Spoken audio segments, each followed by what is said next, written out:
Hi, welcome to my channel. You all may know that I have a beautiful daughter. She's turning 2 in May. I identify myself as Mummy Dear on this channel, so that goes to show how passionate I am about my role as a mother. My birth story was not a smooth one though. In fact, it was one that really did challenge and grow my faith in hindsight.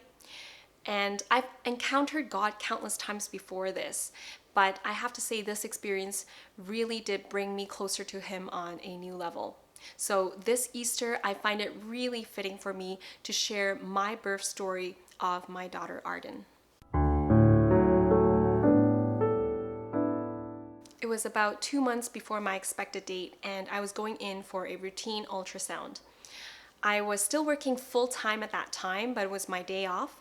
After my ultrasound, I was told by the clinician to go home first. My OB would review the ultrasound and get back to me.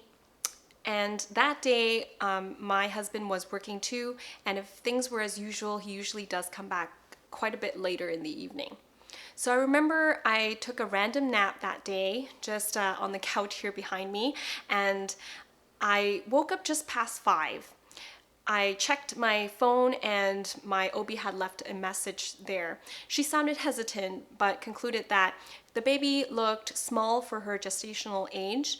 But other than that, things were still okay, that I should call her back and talk things over with her. But if I didn't get a hold of her, I should go to the hospital to do this baby monitoring test. So that's what I did, because when I called her back, she was already out of the office. And so I went to the hospital to do that test. The nurses hooked me up to monitor my stats before they would start monitoring the baby instead, but they started asking me a lot of questions like, are you dizzy? Are you nauseous? Are you seeing blurry? To all of which I answered no. So I finally asked them, is something wrong? And that's when they told me, your blood pressure is very high. I was so surprised to hear that because my normal blood pressure looks something like this. But I was measured in at 188 over 122. I remember my blood pressure even went up to 204 over 120 something after I heard the news. Minutes later, the OB came in.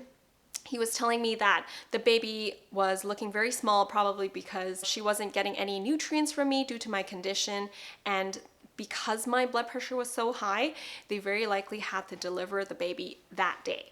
I was only 32 weeks pregnant, and my condition was preeclampsia. Here is where I want to take a little more time to talk about preeclampsia, because for expectant mothers, it would be easier for you to spot for it if you know some of the symptoms. God forbid it ever happens. So it happens to 5 to 8% of all pregnancies.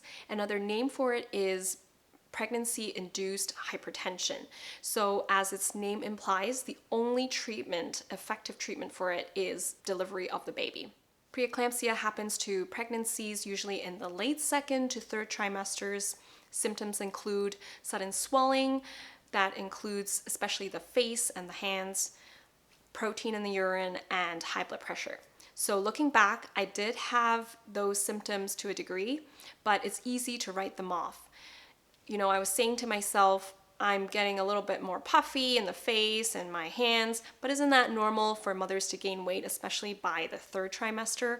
And also my urine was a little bit darker, but I think I just happened to have beets around that time, so I kind of attributed it to what I was eating. And last but not least, my blood pressure probably was high, but I wouldn't know because I wasn't regularly measuring my blood pressure, which is something that I actually would recommend all pregnant mothers to do. It would be worth it to consider to have a blood pressure cuff at home, just to monitor your blood pressure every so often to make sure it's not irregular.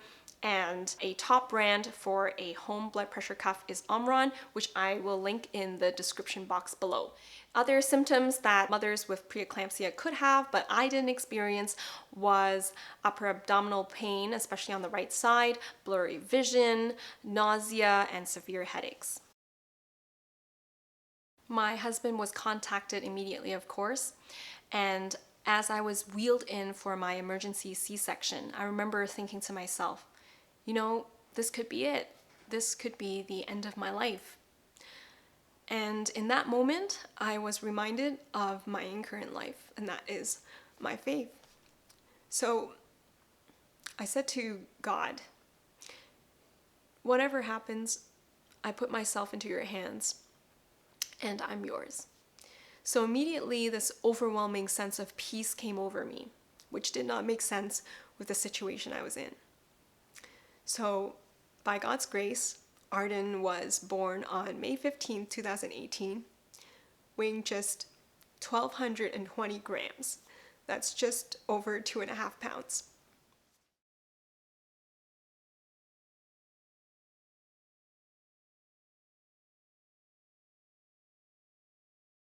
Since you now see me and Arden, you know that we came out of the valley of death. But make no mistake, we were there. Preeclampsia is a condition that raises your blood pressure and can put you at risk for brain injury. It can impair your liver and kidney function. It can cause you to go into seizures, and if left untreated, it could lead to maternal and infant death. Looking back, it was lucky that I did wake up from my nap and get that voice message, because otherwise it would have been really dangerous for me and the baby if my husband only came back later in the evening that day. The journey to recovery was not an easy one either. My daughter Arden is still very small compared to children her age, but the important thing is she is healthy. Interestingly for me, my symptoms were more pronounced after I gave birth, especially for the first days while I was at the hospital. I had blurred vision, protein in the urine, high blood pressure. I had to take medication even over 4 months after I gave birth just to keep it in control. And I had extreme shortness of breath. The important thing was I knew I wasn't in it alone. God was walking with me through the whole way. I had the best care at the hospital. I had amazing family and church support. They were showering us with prayers, gifts, and encouraging words of God. Some may say, you praise God because you were lucky, you came out of it. There are those who aren't so lucky. After what I've experienced, I can say, even if anything did happen to me and my daughter, I knew that we were still going to be okay in God's arms in eternity. He's got our backs, even if we were to pass into the other world. You see, the Christian faith tells us that this world is but a flash in what eternity holds. God, Jesus Christ, conquered death itself when he rose from the grave 3 days after dying on the cross. He alone can bring us from death to life through our faith in him. This is what Easter celebrates.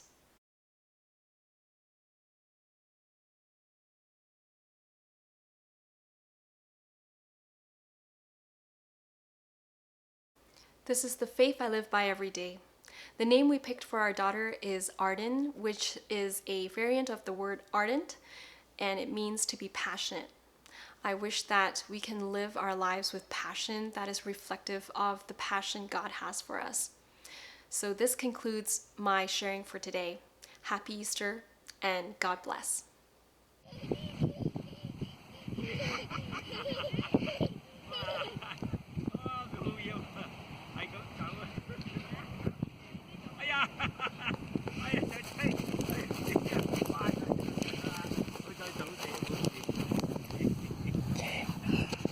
Cheese.